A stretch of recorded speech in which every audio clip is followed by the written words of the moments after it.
Hello,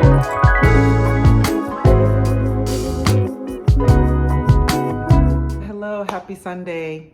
I'm Miola here. All right, in today's video, I'm going to be sharing with you some ways to incorporate daily pleasure into your life. All right. I've had some epiphanies since the last time that I did this video, and I posted something on Facebook a while ago, and I talked about this 3D reality that we live in. And when I say 3D reality, I'm talking about the things that we can taste, we can touch, we can smell, we can hear, and we can see. So this 3D reality that as humans, we are participating in. And one of the things I've learned is what I would call, not necessarily I would call it, it's actually in this book, the Kabbalion, and it talks about the law of duality or the law of polarity, meaning that, you're gonna have opposites of everything, especially in a 3D reality. If you have black, you're gonna have white. If you have up, you're gonna have down. If you have high, you're gonna have low. If you have good, you're gonna have evil. If you got a mother, you got a father, right? So in this 3D reality, things are split into pairs. Now, this got me thinking a lot about the concept of pleasure. In my last video, I talked about how I was on this path of pain, and I was oriented toward a path of pain. And, when you are oriented toward a path of pain, you are easier to control, you are easier to manipulate because you don't want to feel pain. And you are thinking that, these people that have oriented you toward a path of pain are going to save you or be there for you or provide some semblance of pleasure. So, I talked about how I was oriented towards a path of pain, and then I was at a crossroad where I had to choose between pain and pleasure, and I chose pleasure. Okay, I chose the path of pleasure, and I am on that path now as we speak. And so this got me thinking about duality, the Hermetic law of duality and the Hermetic law of polarity. And I started thinking about those who live a privileged life and those who live a pleasurable life. And this brings me to a story I want to share with you. In September, when I just started driving for Lyft because I left my corporate job, and Lyft was what I could think of to do to survive and make money, at least immediately. And so the very first weekend of my drive, I was in Austin, and I was new to the Lyft picking up customers experience, and so I made the best of it. I put on my makeup, I wore something nice, I played some good music in my car as I picked up passengers. And then there was this one guy that got in my car. And he got in my car, he was like, "Ooh, I am loving the good vibes up in here." And I was just like, "Okay, thank you." He was like, "Yeah, I'm loving the good vibes up in here." So we started talking, and he was telling me how, where he was from, that he was Irish. And he told me how he worked for TikTok, and he had a really good job and made a lot of good money. And I was like, "Well, great, that's wonderful." And I was telling him how, I was working for a global corporate, at one point, but, a global corporate tech company, which is why I'm in Austin, but things just didn't work out. So I am finding myself doing Lyft right now until I figure out what I want to do. And so, our conversation was like really good. And, we started talking about like my goals, like in terms of how much money I wanted to make that night and how close I was to my goal. And, I told him that I'd been driving for a few hours and that I was $30 away from my goal. And he said, because he is living a privileged life, because his life is privileged, he's gonna go ahead and tip me $50. And I was just like, okay. And he was like, I want you to take the rest of the evening off. I want you to rest. I want you to take some time to yourself. And I was just like, okay, I really appreciate that. And I was like, interesting that you consider yourself living a privileged life. I have chosen a path of pleasure over a path of privilege. And he was just like, well, what does that look like? And which is gonna bring me to what this video is all about, which is incorporating a daily pleasure into your life. And he was just like, well, what does that look like for you? And so I'm going to answer that question. But this brings me to my point about living a life of privilege and a life of pleasure. But I want to be very specific and say not just any kind of pleasure, right? Because those who live a privileged life, which was something that I outlined on Facebook when I was writing my thoughts out, those who live a privileged life tend to focus on low-class pleasure. And low-class pleasure tends to be sex. You're making really good money. You've got the 6-figure salary. In order to make money in this Western culture, you have to be in your head. You always have to be in your mind. You always have to be rational. So in most people, this causes a great disconnect to the body when you are in your mind. So what do most people do when they're constantly in their head, constantly thinking about how they're going to survive, whether it's working a customer service job or working a 6-figure corporate global tech job? Well, when you are in this survival mode and you're always in your head, well, the way to get out of your head, even for a brief moment of time, is to engage in some low-class pleasure. You want sex, even if it's just to feel good for a moment, and just get out of your head for a minute, and then you get back to focusing on the rational thoughts of thinking for work. So we're dealing with high privilege or mid privilege with low class pleasure. So we're dealing with like low class privilege, high class pleasure. I mean, not high class pleasure, high class privilege, low class pleasure. But I told him that I am reorienting my life towards a path of pleasure. And what this looks like for me is high class pleasure, although my privileges might be low. All right.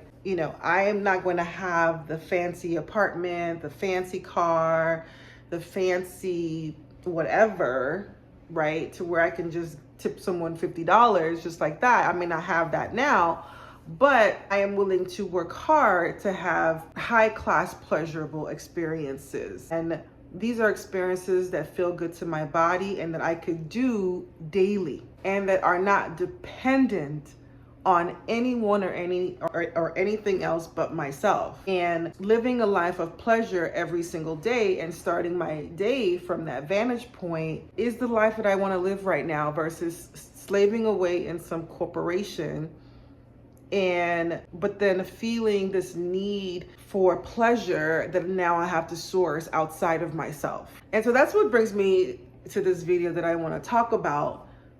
What are the things that I have come to learn about American culture, Western culture, and this may go on all over the world. I don't know. This may go on everywhere, but a lot of people are caught up in low class pleasure. A lot of people are just focused on sex. Like they want to be having sex. And I was there, thought that pleasure, in order for me to experience pleasure, it needed to come from someone outside of me. Like me engaging in my own pleasure, for some reason I was made to believe was just a sin. It was not right. It wasn't something I was supposed to be doing. My pleasure was supposed to come from someone outside of me. My body did not belong to me. It belonged to a potential husband. Like all this erroneous bullshit that I was programmed to believe by people that wanted me disconnected from my own body. Why? So that I was controllable. I was easier to control. Okay. But since then I've taken my power back. And the key now for me is, how can I experience pleasure on a daily basis so that I am not hungry and in need to feel pleasure in my own body, that I am willing to destroy and compromise everything that I have and everything that I am in order for 5 minutes of pleasure. There are women that have kids that they don't want. There are men that are paying child support that they never expected to, all because they just wanted few minutes of pleasure. They just wanted to feel good in their body just once. And now they are stuck with a woman from hell, or these women are stuck with a man from hell and having to raise his kids, okay? All because people want to engage in 5 minutes of low-class pleasure, and sometimes it don't even last that long. And then you have men that are addicted to corn because they want to feel pleasure. They want to be out of their heads and in their bodies. You know, you have women that are addicted to sleeping with many different men just so that they can feel loved, right? At the end of the day, everyone does whatever. We all do what we do to feel good. That's it. We all do what we do to feel good. So since we all do what we do to feel good, then why not focus on the things that feel good to you, that don't require you having to outsource your pleasure away to someone else, right? This requires for you to actually sit and think. And so in this video, I want to talk about, my last video I talked about my 25 intentions, which was to cultivate more erotic flow in my body. And I don't want to depend on someone for this, okay? This light is okay. It's a little bright, but whatever. I didn't want to have to depend on someone else for my pleasure. And so I wrote down a list of things that I do daily that feel good to me and that provide pleasure to me, that don't involve anyone else. And this allows me to nourish and nurture my body. It allows me to honor my body and to honor my temple. It allows me to not be in desperate need to feel pleasure from someone else, all right, and use someone's body for me to feel good, which, and when we do that, when we want to use someone's body to feel good, then what's the next thing that we want to do? We want to own them. We want to possess them. And then we get jealous. We don't want anyone else. We don't want them looking at anyone else. We don't want anyone else to have a life because we are dependent on this person to feel good. And God forbid this person goes anywhere, right? God forbid this person goes anywhere. I am dependent on this human to feel good. This cannot be a way to live, especially when pleasure is your birthright. And all you have to do is just connect with yourself. So some daily pleasure, some things that I do that feel wonderful to me is, number one, starting my day with ceremonial cocoa. And it's like ceremonial cocoa is like, it's 100% cocoa. So there are no additives, there are no preservatives. It hasn't been broken down. There's no sugar added to it. And basically you melt this cocoa and then you can add like milk to it, like almond milk or whatever. And it is just a very slow and sensual way to start your day. It allows you to not rush. It allows you to savor the chocolate. It allows you to feel the chocolate in your mouth. And you could totally like take your time. Chocolate is an aphrodisiac. Has the power to has these chemicals. I don't know specifically what's in it, but it's an aphrodisiac that contributes to you feeling turned on with yourself. So one of the things that I do to start my day is to drink ceremonial cocoa. Another daily pleasure for me is to take a goddess bath. I love taking a bath, and I got this from Queen Afua's Sacred Woman, and it's to take a bath in the morning if I'm not too tired. Between 4 a.m. to 6 a.m. I like to take a warm bath by candlelight. And I put sea salt in my bath, and I put baking soda in my bath to cleanse me and to purify my energy and to purify my aura. And this is such a pleasurable experience for me. It feels so good. And if I go a couple of days without not doing it, I absolutely miss it. Like my body, I start to crave that feel-good feeling of being in a tub. Another daily pleasure for me is doing a goddess reading. I have these goddess oracle cards. And after I take my bath, I love pulling the cards just to see what goddess is speaking to my energy right now. That's another pleasurable experience for me. Another pleasurable experience for me that I like to do in the morning, I like to do daily, I love to journal. I download these workbooks from Moon Omen, Moon Omen, and Moon Omen allows me to like ask I get to ask these questions, just like do a lot of introspection and self-reflection. It basically working with the energy of the season. So right now we're in Capricorn season, and I have the Capricorn season workbook by Moon Omen, and I love going through the workbook and the journal in the morning and answering the questions that allows me to to really think about my life and my experience and my relationships and my relationship with myself, and do some shadow work as well. Another thing that I find absolutely pleasurable is yoga. Doing some sensual yoga with a very sensual playlist, and slowing down and really feeling into the muscles in my body. Really feeling, you know, right now I've started a strength training program, and so I'm kind of sore. So feeling into the soreness of the muscles through a stretch, even though it's kind of painful, it still feels good because I'm feeling into my body, I'm feeling into my muscles. I'm feeling my muscles work. So this is another thing that I find absolutely pleasurable. And another thing that I find pleasurable, last but not least, is just dancing. I love dancing.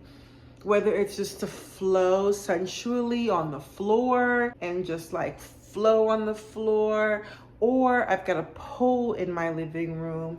I move all of my stuff out of the way and I dance sensually on my pole, or I just put on the music and just dance and have a good time. That's fun too, but I find these experiences to be absolutely pleasurable.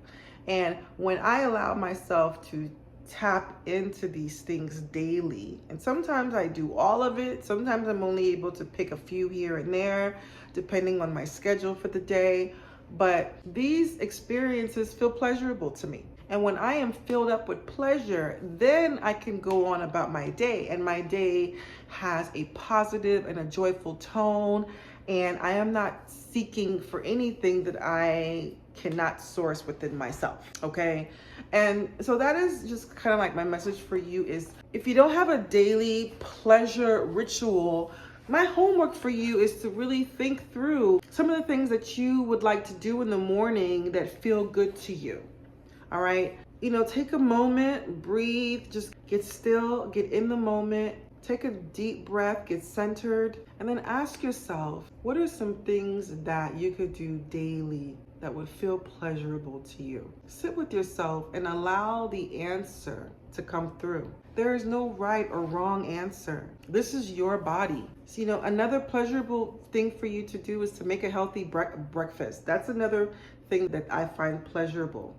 Making a breakfast that's healthy for me, making a lunch that's healthy, making a dinner that's healthy, you know, that nourishes and nurtures my body. These are pleasurable things. So there are no right or wrong answers. It's just that it has to be true for you. It has to be a part of your self-care. Self-care caring for yourself should feel good. I mean, it's my expectation is what I think. I mean, there's some sadistic people out there who like pain for the pleasure of pain. And we're not talking about those people. You know, those are special cases. Pain feels good to some people, but that's not what we're talking about. What feels good to you, what feels pleasurable to you, what turns you on, right? What gets you feeling excited about life, what feels erotic. We're talking about erotic vitality, okay? We're talking about what gets you going, what gets you aroused, what gets you turned on with life. And it doesn't have to be a mind-blowing, orgasmic, pleasurable experience. It could be subtle pleasure. It could be gentle pleasure. It could be soft pleasure. It could a pleasure that's just filled with ease and that's effortless. So anyway, that is my Sunday message for you today. That's my homework too for you is this week is to think through what's a daily pleasure practice that you could start. You know, you could start over the next few weeks and, you know, try some things out. Put some things in, swap some things out. You know, another idea could be cooking dinner with candles, by the candlelight, or cooking, or, you know, playing wonderful music when you wash dishes, being really present and playing music that you love, but washing, you know, while you're washing the dishes, or making the bed or folding laundry? How could you make the things that you do, the mundane tasks that you have to do on a daily basis, how can you make those things pleasurable? So this is what I told the guy that, that tipped me the $50. I told him, I said, look, I'm on a path of pleasure. I've given up the high class privilege life, the 6-figure income job, and hoping someone will share a pleasurable experience with me. I have given that up. I have just flipped it, and I'm choosing a path of pleasure. That way I'm not dependent on anyone to make me feel good. When it comes to privilege, when it comes to low class privilege life, you need people to make money. It's better to pleasure yourself and then look for many people to pay you or to support your income and your lifestyle needs because you provide something of value, than for you to have one source of income, but then you're spreading yourself out, then having sex with many people so that you could feel pleasure. And you see what I'm saying? Like, just flip the whole thing. All right. So anyway, I hope you enjoyed my video today and the Sunday message, and you take care.